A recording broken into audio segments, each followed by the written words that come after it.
Jackson, CEO of Chicago Public Schools. Good morning, Maze. Good morning. And thank you for the opportunity to come on your show and speak to your listeners.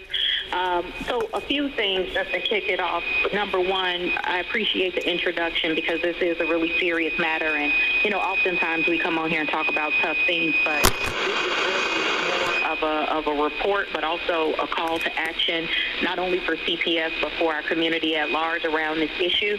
So I appreciate the forum. So number one, the Tribune article, in my opinion, connected a lot of dots for the Chicago public school system and for us. Every case that was talked about in there has been reported on publicly individually.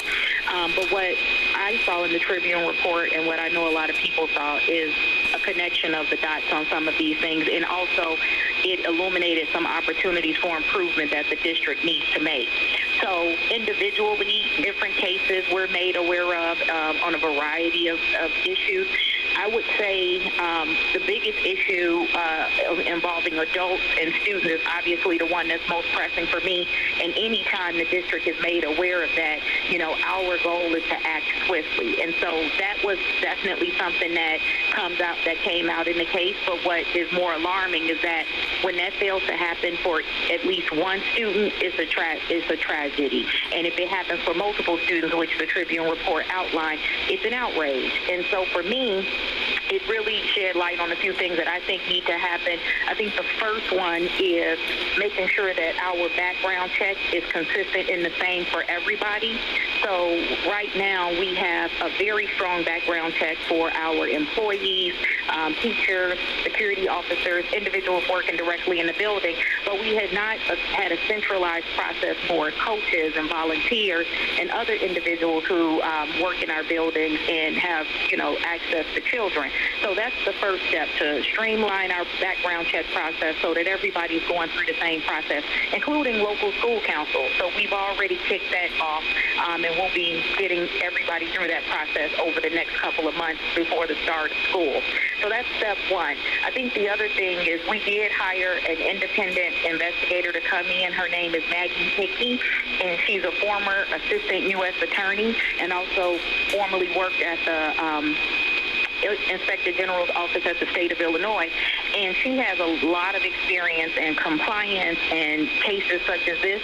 So we wanted an outside set of eyes to come in and do a top-to-bottom analysis of all the protocols, procedures, and, already she's been doing this for a couple of weeks. She's pointed out areas that need improvement, and one of the things that I've committed to is once her findings are complete, that we're going to make those findings public so that the public can see the findings as well as the recommendations so that they can hold CPS accountable to making those changes.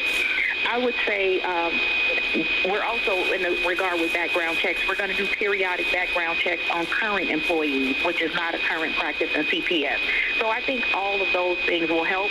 And we already made this change, but again, this is one of those things we want to do with every single person, not just teachers and school-based employees, is we do a background check with DCFS to see if they've had any interactions with DCFS and if there are any findings in those actions. And we use that to determine whether or not an individual will be hired as well. So I guess the message is making sure that those background checks are consistent for everybody and streamlined across the board. The other issue was around access, specifically with volunteers and coaches in our building. And one of the things we're asking principals to do is they're going to have to attest to the fact that every single volunteer in their building has undergone the CPS background check, because some of those lapses, happen as a result of that, and it's completely unacceptable. And the principals, are the hiring authorities in their building. So every single adult that's in the building, they should know who they are and be able to attest to the fact that they have been screened properly before interacting with students.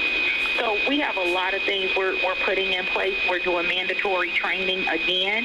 All CPS employees are mandated reporters, and they have to take that training when they're hired for the district. So we're going to